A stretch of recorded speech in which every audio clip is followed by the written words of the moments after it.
Hello to all our dear students. Welcome to the Bajirao IS Academy. Today is 19th December and we are going to discuss the daily Hindu newspaper analysis. So in today's session, we are going to cover two important issues. The first one is related to legislative decline. Here we will discuss about the recent incident of suspension of member of parliament from the house, and we will analyze how it impacts the deliberative democracy. What is deliberative democracy and how it do affects the grassroots democracy, we all are going to discuss. Then further we will shift to the second article, where we will discuss about the recent judgment of the Supreme Court regarding the power of governor on the issue of withholding the bill related to the state legislature. So the session is going to be enjoyable, and if you are new to our channel, please do like, share and subscribe. So let's start with our discussion. The first article you can relate with is your GS paper 2. Okay. So when we talk about the recent context, you know that on Parliament Attack Anniversary Day, there was again a security breach in Parliament, and the opposition MP wanted the Home Minister to have a reply on this issue, and apart from that, to have a deliberative discussion on this matter. But when it come to the answer, the government didn't reply but took aggressive response, like they suspended 78 opposition MP. Although here it is written 92, it is all because before this winter session as well, 14 MP were suspended. Okay, so total we have the 92 MP suspended. So you can observe that 92 MP will not be able to participate in the winter session, and 92 MP, this number is very high. And here let's say that government is discussing on a bill. Okay, so their response, their voice will not be heard. Maybe these MP, if he or she was active in the parliament, so they can have a critical issue on the bill, they can have a members in the parliamentary committee, but this will not be enjoyable by this MP.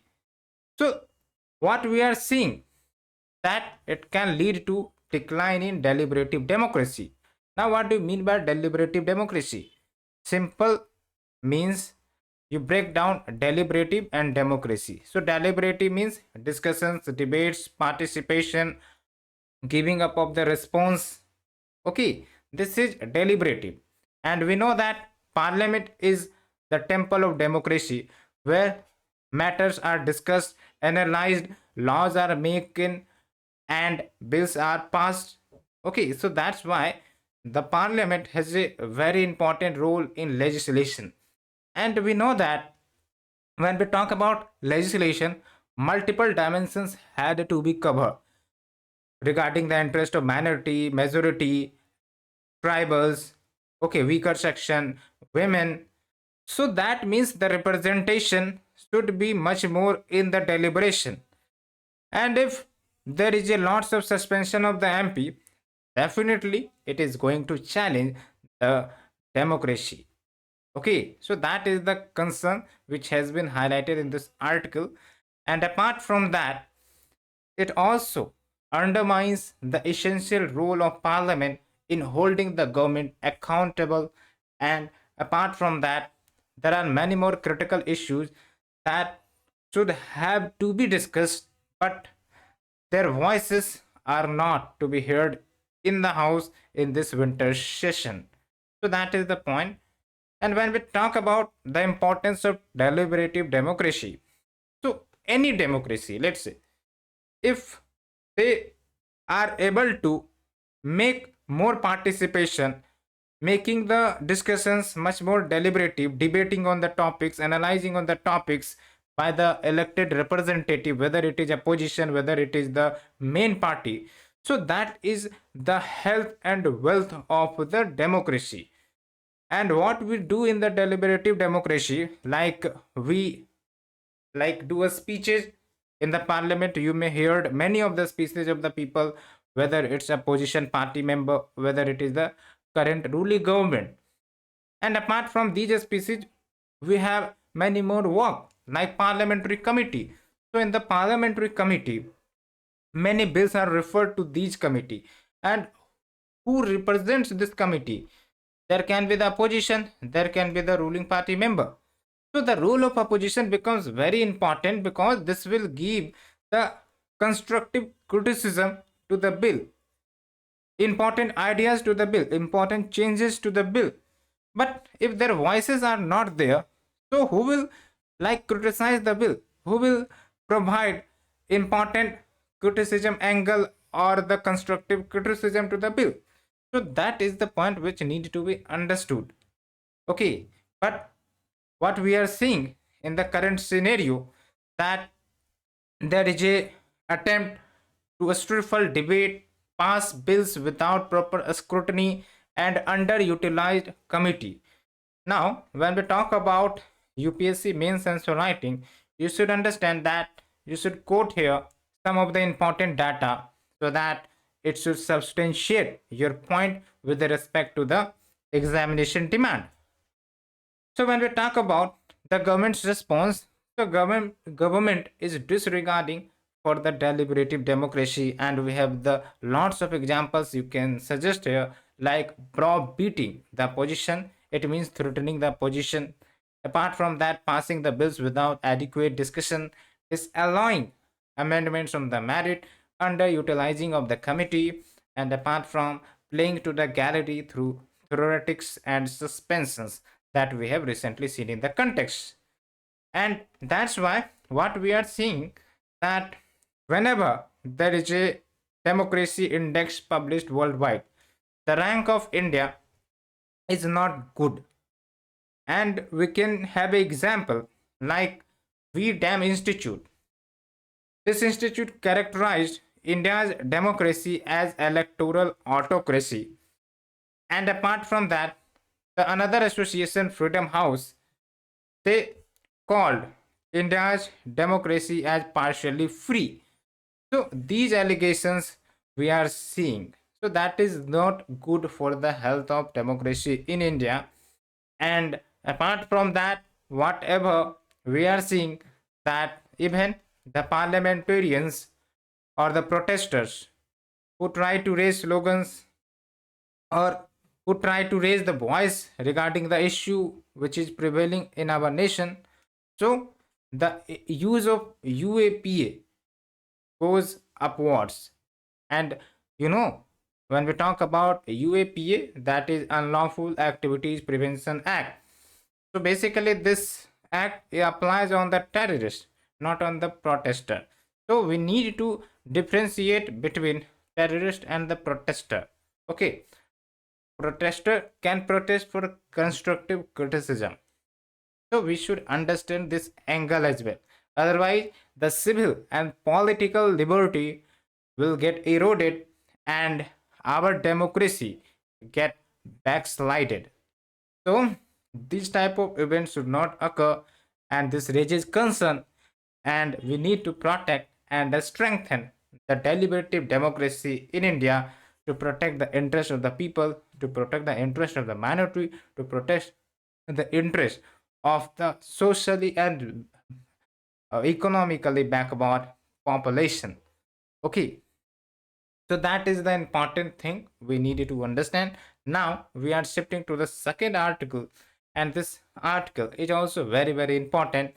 And for the examination, I think so that this type of question is going to come for the mains, for the prelims as well, because many more articles has been published in the newspaper, whether it is the Indian Express or whether the Hindu.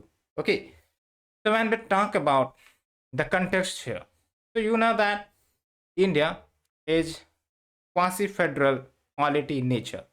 Now tell me, what do you mean by quasi-federal polity?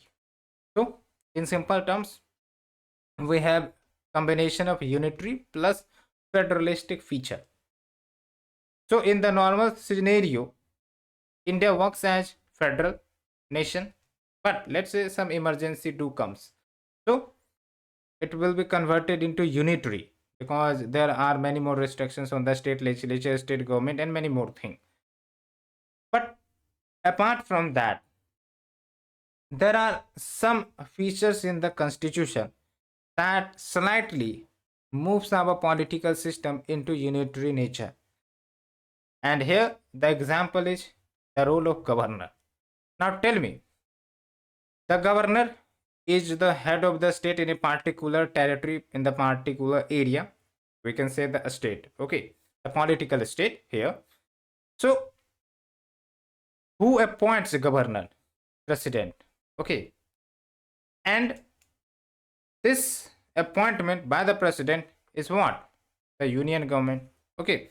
And here in the state we have the state government party rule, okay. So let's say if there is a different party at the center and if there is different party in the state, so there are chances that there will be the conflict of interest between the state government and the central government. So we see here, and how this conflict can be highlighted by the presence of governor, by the presence of bureaucrats operating in the certain state, okay. Because when we talk about all India services, you know that these all India services are part and parcel of the union government as well, okay, but they works in the domain of the state. So that is also one scenario, but we are not going into that matter. What we are trying to say, that the governor, okay, they have the power under article 200 that they can withhold the assent to a bill passed by the state legislature. Even they have the power that they can reserve the bill passed by the state legislature for the consideration of the president. And apart from that, they can return a bill other than a money bill for reconsideration of the state legislature. So these are the powers given by the constitution itself under article 200. Now, what we have seen in the recent year, that in those states which are not ruled by the present central government, so there was like conflict of interest between a state government and the governor. What was the conflict of interest? That even the state legislature passed the bill, and then the bill is gone for the assent for the governor to become an act, but the governor like withhold the bill. And what do you mean by withholding the bill? In simple means just putting the bill simply, no action is taken. So one is your assent, that means you are giving approval to the bill and it will become act. When it is withholding, that means you are doing nothing, there is no action taken. So in certain state like Kerala, Tamil Nadu, Punjab, many bills were pending to have assent from the governor since 1 year, 2 years, okay. So this was affecting the law and order, the administrative scenario of the state, because let's say the state wants certain reforms and they passed a bill from the state legislature, but it is now pending in front of governor. So this affects the representative constituency elected government, okay. So that was the thing, and hence these states approached Supreme Court, and Supreme Court on November 10, 2023, in the landmark judgment, delivered a judgment in the state of Punjab versus Principal Secretary to the Governor of Punjab, and they modified the meaning of withholding the assent of the governor. Now, this provision reads that definitely if a bill comes to the governor for the assent, so first of all, if governor withhold the assent, but apart from withholding the assent, there will be action to be taken by the governor, that they have to refer the bill again to the state legislature for reconsideration.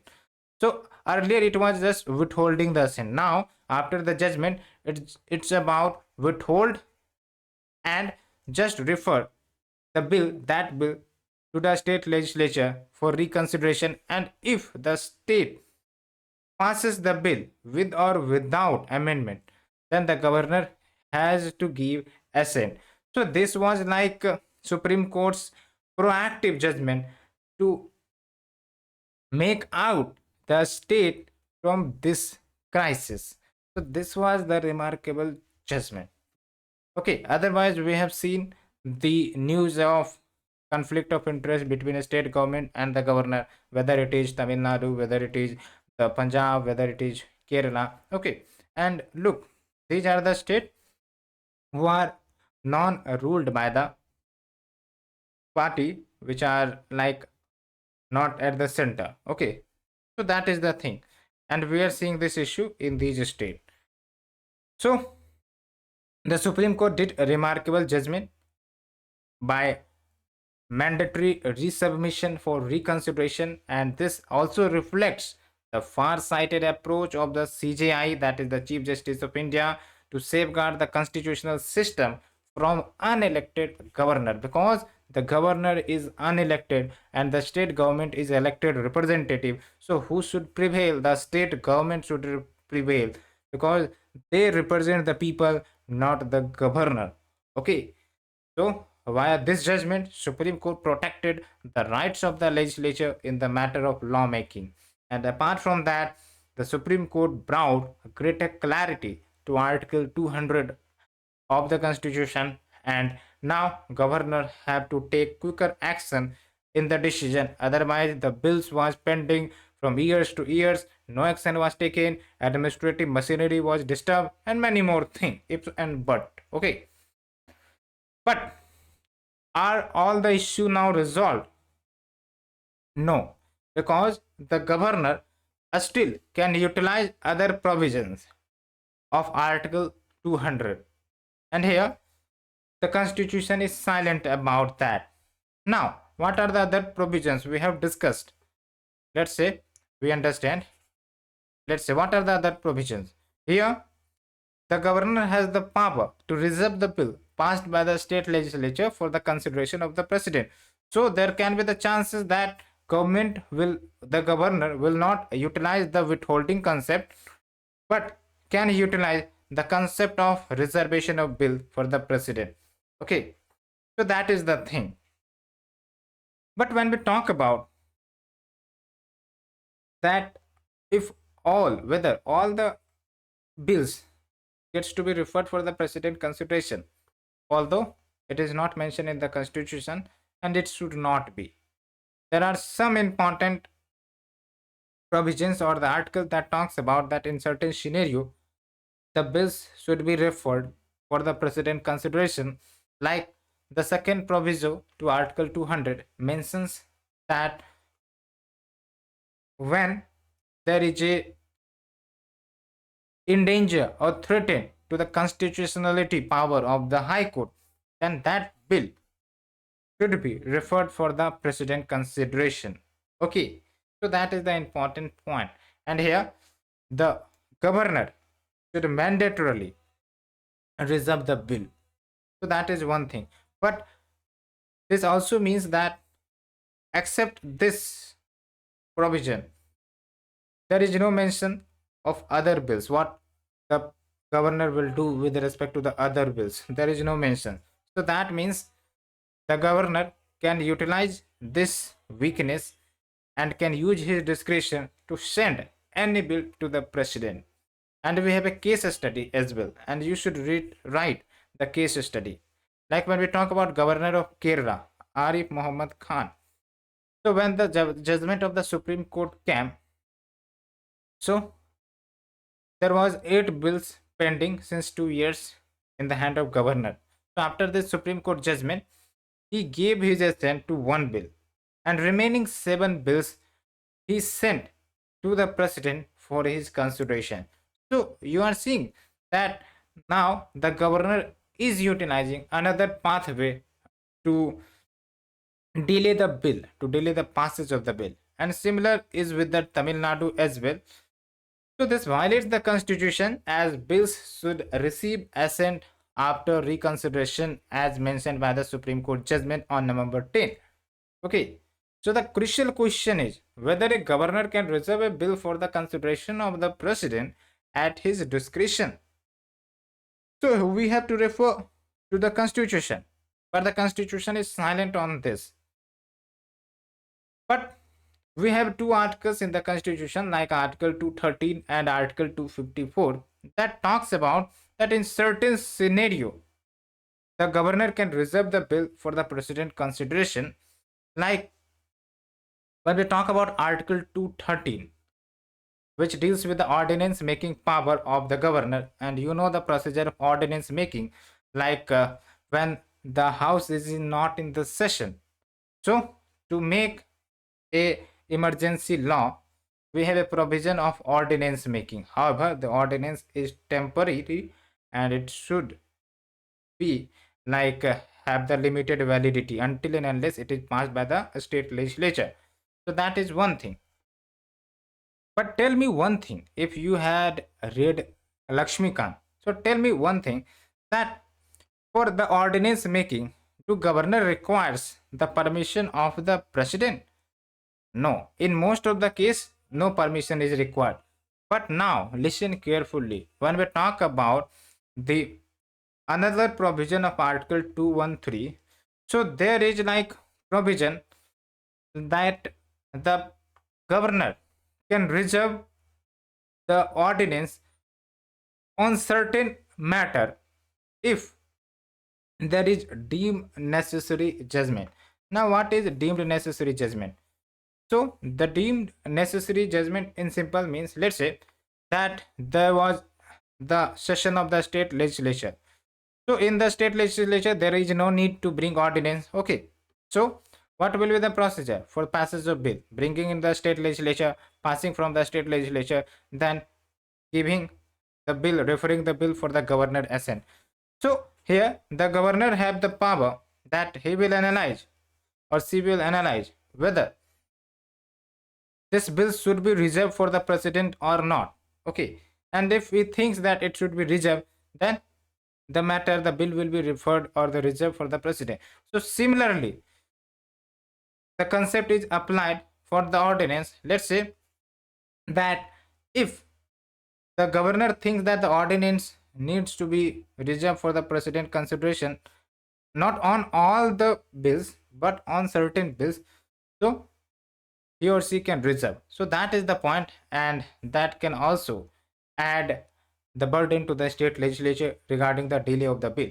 And apart from that, there is another article, that is Article 254, that allows reservation only for bills conflicting with the central law. Now you have to understand that in the 7th schedule of the constitution, there is the state law where a state have the duty to like make the bills. Okay. And we have the concurrent where a state and the center both have the permission to make bills.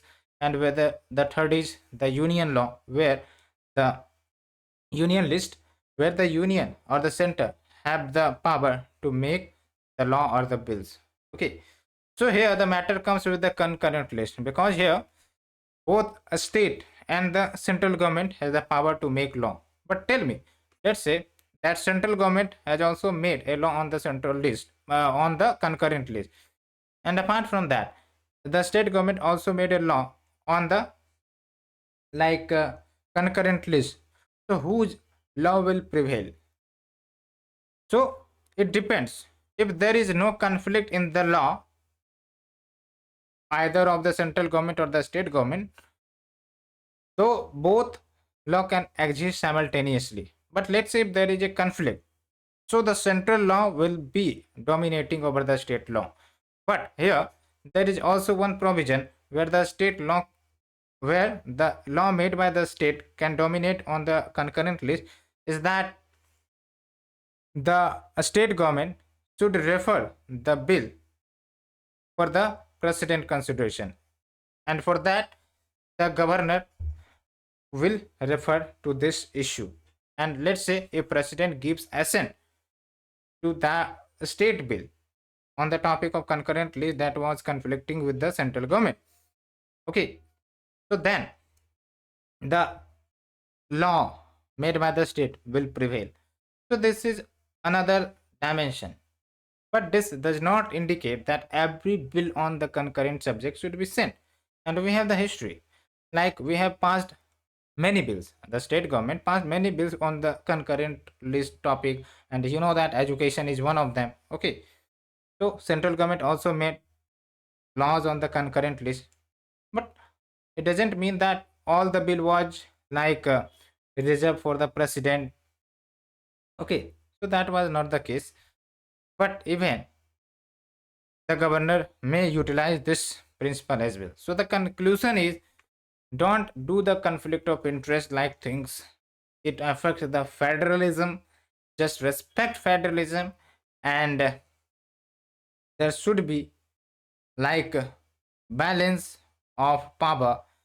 And when we talk about whether a bill is unconstitutional or not, it's the matter of the court, not the president. Okay, so this is one thing we need to understand. Okay, like in the recent issue, who resolved the conflict? The Supreme Court. Okay, so the matter will be dealt with the Supreme Court if there is unconstitutional provisions, whether it is in the state law or the central law. So that's the end of the article. Hope you understood, friend, in great detail. And now we have the last question for the prelim section. Pause the video and try to attempt the question in a detailed manner. So the question is, you can like answer in the chat box, and if you are enjoying the series, please do like, share, subscribe, and also spread to your friend circle. Thank you, friends. Thank you very much for the participation. Thank you.